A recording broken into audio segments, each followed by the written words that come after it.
سوال ہے کہ شوال کے روزے کس طرح رکھے جائیں؟ شوال کے روزے دراصل فرض تو نہیں ہے، نہ واجب ہے، یہ نفلی روزے ہوتے ہیں۔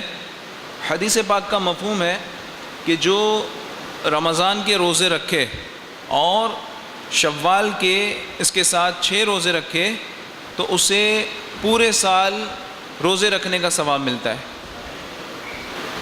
جو شخص، حدیث پاک کا مفہوم کیا ہے کہ جو شخص رمضان کے روزے رکھے اور 6 روزے شوال کے بھی رکھے تو اسے پورے سال روزے رکھنے کا ثواب ہے۔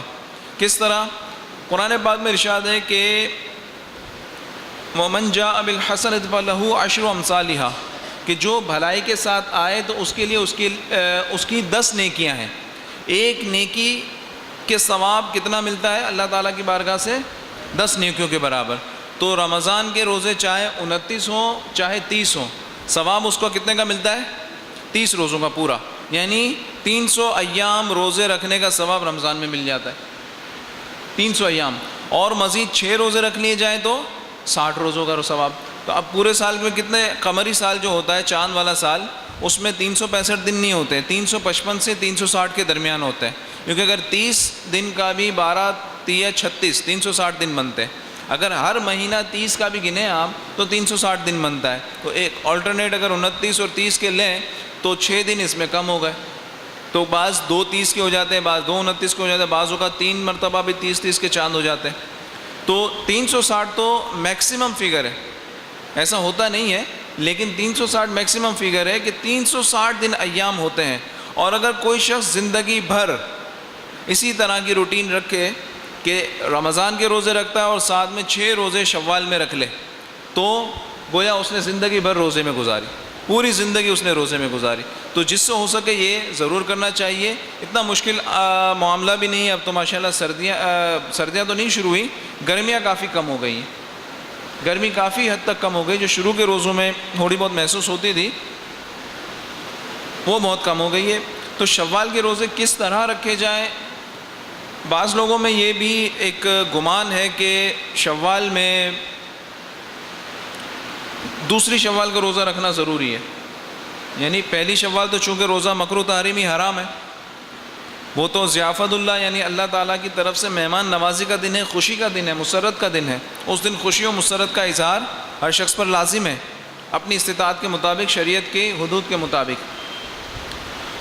یہ نہیں کہ مطلب خوشی و مسرت کے معنی یہ ہے کہ بڑے بڑے اسپیکر لگا کے ناچ گانے کیے جائیں، یہ تو حرام ہے، یہ ہمیشہ حرام ہی رہتے ہیں، یہ خوشی و مسرت کے معیار نہیں ہے، یہ چیزیں حرام ہوتی ہیں۔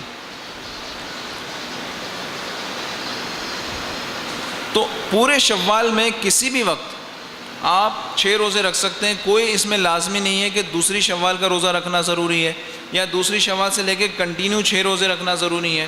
اس میں ایک بڑی اچھی ترکیب ایک مفتی صاحب سے میں نے سنی اور مجھے بہت اچھی لگی، وہ یہ انہوں نے فرمایا کہ اگر ہر پیر اور ہر جمعرات کو روزہ رکھ لے تو اس طرح 6 روزے اس کے ادا ہو جائیں گے، اور جو سنت ہے، سنت سمجھ کے رکھے تو پیر کا روزہ رکھنا سنت ہے، کیونکہ حضور علیہ الصلوۃ والسلام نے ارشاد فرمایا لِأَنَّهُ يَوْمٌ وُلِدتُّ فِيهِ، کہ یہ وہ دن ہے جس دن میں پیدا ہوا۔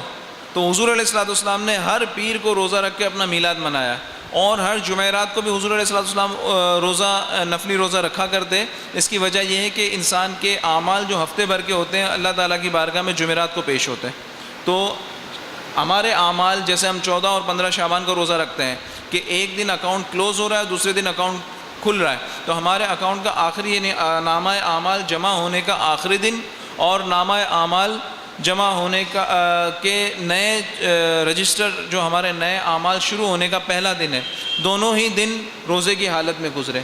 تو یہ ایک طریقہ ہوتا ہے۔ تو اس لیے جمعرات کو روزہ رکھنا بھی حضور علیہ الصلوۃ والسلام کی سنت سے ثابت ہے، اور اگر اس طرح کر لیا جائے تو سنت بھی ادا ہو اور اس حدیث پہ بھی عمل ہو جائے اور 360 روزوں کا ثواب بھی اپنی جگہ پر ہو، یعنی سونے پہ سہاگا۔ تو کوئی ضروری نہیں کہ شوال کی دوسری تاریخ کو بھی روزہ رکھا جائے۔ اگر آخر کے 6 روزوں میں بھی 6 دنوں میں بھی اگر 6 روزے رکھ لیے تو بھی یہ فضیلت حاصل ہو سکتی ہے، اور شوال کے کوئی بھی ایام میں یہ روزے رکھ لیے جائیں تو یہ فضیلت حاصل ہو سکتی ہے۔ ہاں البتہ مطلقاً یہ حکم ہے کہ اکیلا جمعہ کا روزہ نہیں رکھنا چاہیے۔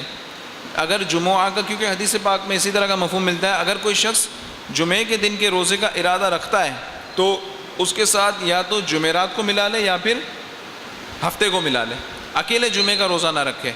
اور اگر رکھتا بھی ہے تو وہ مکروہ تنزیہی ہے، اتنی بڑی اس میں کراہت نہیں ہے۔ ہاں البتہ کسی اور وجہ سے اگر اس نے جمعے کا روزہ رکھا ہے، مثال کے طور پر 12 ربیع النور شریف اگر جمعے کو آ جاتی ہے اور اس کی روٹین ہے کہ وہ 12 ربیع النور شریف کو روزہ رکھتا ہے، یا کوئی جیسے معراج کا دن 27 رجب کی عادت ہے کہ بھئی بڑے دن کی فضیلت کی وجہ سے وہ روزہ رکھتا ہے، اور ایسے دن میں اگر جمعہ آ جاتا ہے تو اس میں حرج نہیں ہے، پھر یہ کراہت بھی ختم ہو جاتی ہے، کیونکہ اس نے جمعے کی وجہ سے روزہ نہیں رکھا بلکہ اس نے اس لیے روزہ رکھا ہے کہ آج کوئی خاص دن ہے، کوئی بڑا دن ہے۔ واللہ تعالی اعلم۔